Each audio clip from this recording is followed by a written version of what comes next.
Hello students, welcome to our YouTube channel your BSc guide. आज की इस वीडियो में हम बीएससी थर्ड सेमेस्टर के केमिस्ट्री के यूनिट 2 को डिटेल में पढ़ रहे थे। उसका नाम है केमिकल इक्विलिब्रियम। उसका आज क्लास नंबर 5 है। इसका syllabus, most important unit, chapter, topic और इसके पहले की 4 क्लासेस हो चुकी हैं और यूनिट 1 भी मैंने बहुत अच्छे तरीके से कंप्लीट करा दिया है। अगर आपने ये सारी वीडियोस को नहीं देखा हुआ है तो बीएससी थर्ड सेमेस्टर केमिस्ट्री की प्लेलिस्ट बनी हुई है। जब आप प्लेलिस्ट वाले सेक्शन में ओपन करेंगे तो आपको प्लेलिस्ट मिल जाएगी। आपको अगर नहीं भी मिलता है तो आप मुझे मैसेज कर सकते हैं, कोई भी वीडियो में रैंडम कोई भी वीडियो में मैसेज कर दीजिएगा, मैं आप लोगों को लिंक भी प्रोवाइड कर दूँगी। ठीक, तो उसका आज क्लास नंबर 5 है। इसके पहले की और क्लासेस हो चुकी हैं तो आप लोग वहाँ से जाकर के देख सकते हैं। आज की वीडियो में हम डिग्री ऑफ डिसोसिएशन के बारे में पढ़ेंगे। मैं आप लोगों को टॉपिक वाइज जितना भी लेक्चर है मैं आप लोगों को प्रोवाइड कर रही हूँ, सीक्वेंस वाइज है, जैसे बुक में जिस ऑर्डर में है उसी ऑर्डर में आप लोगों को भी पढ़ा रही हूँ। इसके पहले की काफ़ी क्लासेस हो चुकी हैं। केमिकल इक्विलिब्रियम क्या होता है, लॉ ऑफ एक्टिव मास क्या होता है, और भी इक्विलिब्रियम कांस्टेंट केपी और केसी के बारे में भी मैंने आप लोगों को बहुत ही डिटेल में पढ़ाया है। जो लोग नोट्स बना रहे हैं बहुत ही अच्छी बात है, नहीं बना रहे हैं तो वो सेल्फ रिस्पॉन्सिबल होंगे। एग्ज़ाम के टाइम पे बहुत ज़्यादा पैनिक मत क्रिएट कीजिएगा और क्लासेस रेगुलरली होंगी। आप लोगों को अगर कुछ दिन क्लासेस नहीं भी मिलती है तो आप लोग बहुत पैनिक हो जाते हैं कि क्लासेस क्या नहीं होंगी, क्या क्या मैम आप नहीं पढ़ाओगी क्या, तो ऐसा चीज़ें मत कीजिए। क्योंकि मेरे लिए तो सारे स्टूडेंट्स इक्वल हैं, तो मैं सारे सेमेस्टर को ले करके चलती हूँ ताकि आप लोगों का सब अच्छे से क्रिएट हो जाए। अभी मैंने फर्स्ट सेमेस्टर का लेकर चला था ताकि फर्स्ट सेमेस्टर वाले बच्चे बहुत ही ज़्यादा कंफ्यूज होते हैं। वो आप लोग भी बहुत कंफ्यूज हुए होंगे ना। तो वैसे मैं सबको लेकर के चलती हूँ। अब कोई भी डिस्टर्बेंस नहीं होगा। अगर मुझे लगेगा कि अगर नहीं कंप्लीट हो रहा है एग्ज़ाम के टाइम से पहले तो मैं आप लोगों को वन शॉट देना प्रोवाइड कर दूँगी, तो वन शॉट में भी आप लोग अच्छे से पढ़ लेंगे। ठीक, तो अभी हम लोग के पास बहुत टाइम है तो आराम से पढ़िए। जो टॉपिक है वो है डिग्री ऑफ डिसोसिएशन। अब डिग्री ऑफ डिसोसिएशन होता क्या है, इससे न्यूमेरिकल बनते हैं। छोटा सा टॉपिक है, ज़्यादा टाइम नहीं लूँगी इसमें, छोटा सा टॉपिक है, एक्सप्लेन कर दूँगी, इसके डेफिनेशन वगैरह बता दूँगी। डेफिनेशन तो क्या ही है, लेकिन इसका फॉर्मूला काफ़ी ज़्यादा इम्पॉर्टेंट है। ठीक, इसको हम लोग डिग्री ऑफ डिसोसिएशन को बहुत लोग अल्फ़ा से डिनोट करते हैं और बहुत लोग एक्स से डिनोट करते हैं। ठीक, अल्फ़ा भी कह सकते हो डिग्री ऑफ डिसोसिएशन, एक्स भी डिग्री ऑफ डिसोसिएशन। इसका फॉर्मूला होता है, अल्फ़ा कह लो चाहे एक्स कह लो, इसका फॉर्मूला होता है कितने नंबर ऑफ डिसोसिएटिंग पार्टिसिपिंग मॉलिक्यूल्स है। इसमें लिखेंगे नंबर ऑफ डिसोसिएटिंग, जितना आप लोगों के लिए इम्पॉर्टेंट है उतना ही लिखवाऊंगी। डिसोसिएटिंग या participating molecules upon total number of molecules. ठीक, डिग्री ऑफ डिसोसिएशन का फॉर्मूला होता है कितने मतलब मॉलिक्यूल्स जो हैं डिसोसिएट हो रहे हैं या कितने मॉलिक्यूल पार्टिसिपेट कर रहे हैं अपॉन जितने नंबर ऑफ मॉलिक्यूल है। मान लेते हैं हमारे पास 10 मॉलिक्यूल्स हमारे पास हैं, लेकिन उसमें से 5 ही पार्टिसिपेट कर रहे हैं। पार्टिसिपेशन वाला ऊपर, फिर टोटल नंबर ऑफ मॉलिक्यूल्स नीचे, तो इसको करेंगे तो 1/2 आ जाएगा। तो यही होता है डिग्री ऑफ डिसोसिएशन। इसकी डिफिनीशन भी लिख सकते हैं कि ratio of number of dissociating molecules to the ratio of total number of molecules. फिर लिख सकते हैं it is represented by alpha और एक्स। ये सब चीज़ अपने से लिख सकते हैं, तो इसको लिख लीजिए रिप्रेजेंटेड बाई एक्स या और अल्फ़ा, और लिख लीजिएगा ratio of number of dissociating और participating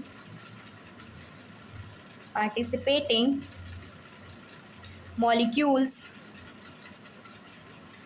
and total number of molecules।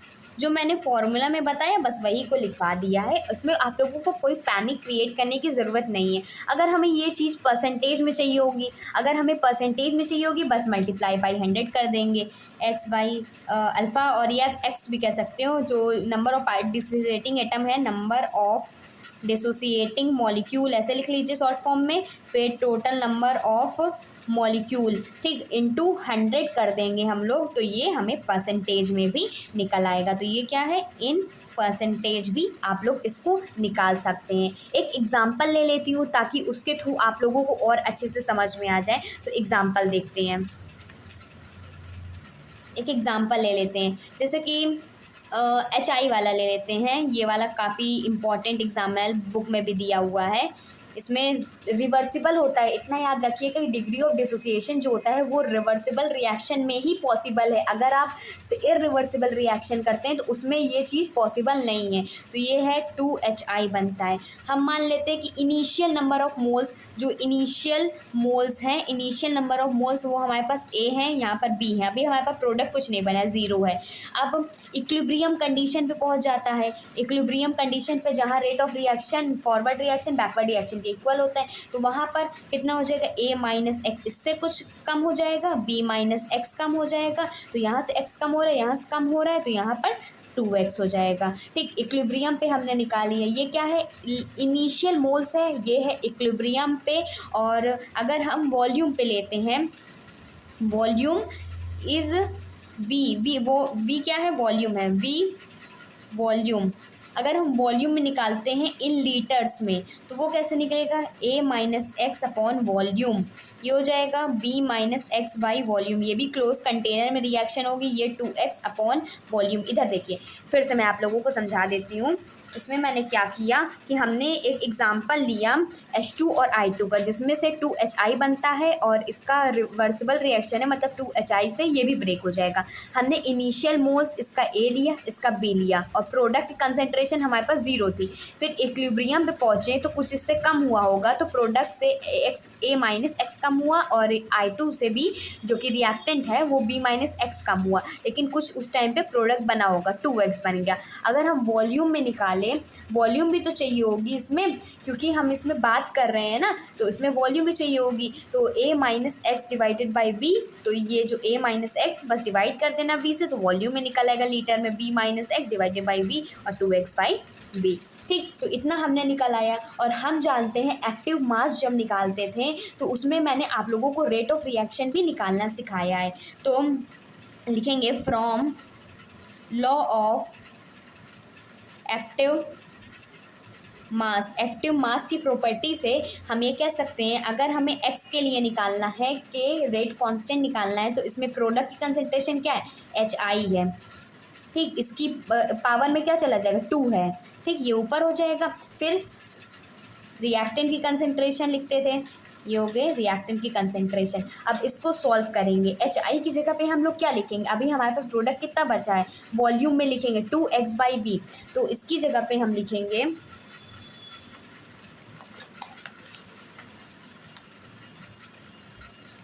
ठीक, HI की जगह पे हम लिखेंगे 2x बाई V, ये हो गया इसका स्क्वायर, और डिवाइड में H2 की जगह लिखेंगे, ये H2 की जगह A minus x by V, और ये हो जाएगा B minus x by V। बस इसको सॉल्व कर लेना है, इससे हमें KX की वैल्यू निकल आएगी। ठीक, ये बहुत ही पॉपुलर एग्जाम्पल है, कई बार एग्ज़ाम में दे भी देता है, और बहुत सारे टीचर ये एग्ज़ाम, मतलब ये जो डिग्री ऑफ डिसोसिएशन है, इसको बहुत सारे टीचर्स ना इसी एग्जाम्पल के थ्रू समझाते हैं, क्योंकि इसी एग्जाम्पल से क्वेश्चन भी बन जाते हैं। ठीक, इसको सॉल्व करेंगे तो ये हो जाएगा 2 का स्क्वायर करेंगे 4x स्क्वायर हो जाएगा, और ये v से ये v और ये v कैंसल आउट हो जाएगा, नीचे से बचेगा a माइनस एक्स बचेगा, और इधर से b माइनस एक्स बन जाएगा। तो हमारा रेट कांस्टेंट जो निकल के आएगा 4x square upon a minus x, और ये b माइनस एक्स हो जाएगा। ठीक, तो ये हो गया हमारा डिग्री ऑफ डिसोसिएशन पूरी तरीके से कंप्लीट। लेकिन अगर एक बार में नहीं समझ में आया, मैं एक बार दोबारा समझा देती हूँ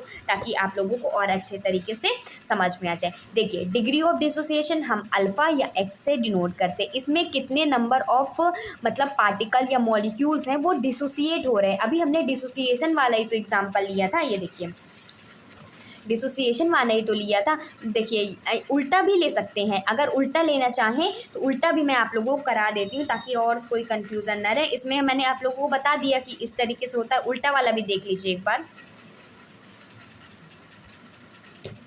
प्रॉब्लम क्रिएट कर रहा है ये नीचे। ठीक, एक बार डिसोसिएशन वाला यहाँ से हमने देखा कि H2 और I2 से ये वाला बन रहा है, ये आ रहा है। अब हम लोग देख लेते हैं कि 2HI से कैसे ये डिसोसिएट हो रहा है, H2 प्लस I2। तो हमने इनिशियल नंबर ऑफ मोल्स ले लेते हैं, ए है और यहाँ पर 0 है, ये भी 0 है। ठीक, अब कुछ इक्विलिब्रियम कंडीशन पे हमारा बना A-2x बना और यहाँ पर हमने x और x लिया था ना, कुछ यहाँ से कम हुआ। फिर A-2x/v वॉल्यूम पे निकालेंगे, ये x/v हो जाएगा, ये भी x/v हो जाएगा। हमें kx निकालना है, kx निकालेंगे तो प्रोडक्ट की कंसेंट्रेशन H2, ये I2 और 2HI हो, इसको स्क्वायर हो जाएगा। ये क्या हो जाएगा, x/v हो जाएगा, ये भी x/v हो जाएगा और यहाँ पर कितना हो जाएगा, ये A-2x/v का होल स्क्वायर हो जाएगा। ठीक, इसको सॉल्व करेंगे, v सब कैंसिल आउट हो जाएगा तो यहाँ से kx की वैल्यू बनेगी x² A-2x, जब ये डिसोसिएशन वाला कॉन्सेप्ट हुआ। ठीक, मैंने इसमें बता दिया कि ये अल्फा और एक्स से रिप्रेजेंट करते हैं, ये रेशियो होता है नंबर ऑफ डिसोसिएटिंग और पार्टिसिपेटिंग एटम का और नंबर ऑफ मॉलिक्यूल्स का। अगर परसेंटेज में करेंगे तो इसको 100 से मल्टीप्लाई कर देंगे। फिर मैंने बताया कि H2 और I2 को 2HI बनता है तो उसका हम लोग रेट कांस्टेंट या कह सकते हो डिग्री ऑफ, ये हमारा रेट कांस्टेंट निकालने का था। तो इसको हम लोग इसको सॉल्व करेंगे इनिशियल मोल्स, इक्विलिब्रियम, वॉल्यूम पे,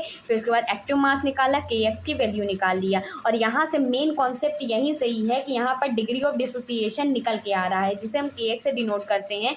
इसमें इनिशियल मॉलिक्यूल्स, फिर उसके इक्विलिब्रियम पे, फिर उसके बाद वॉल्यूम पे, फिर हमने kx निकाला।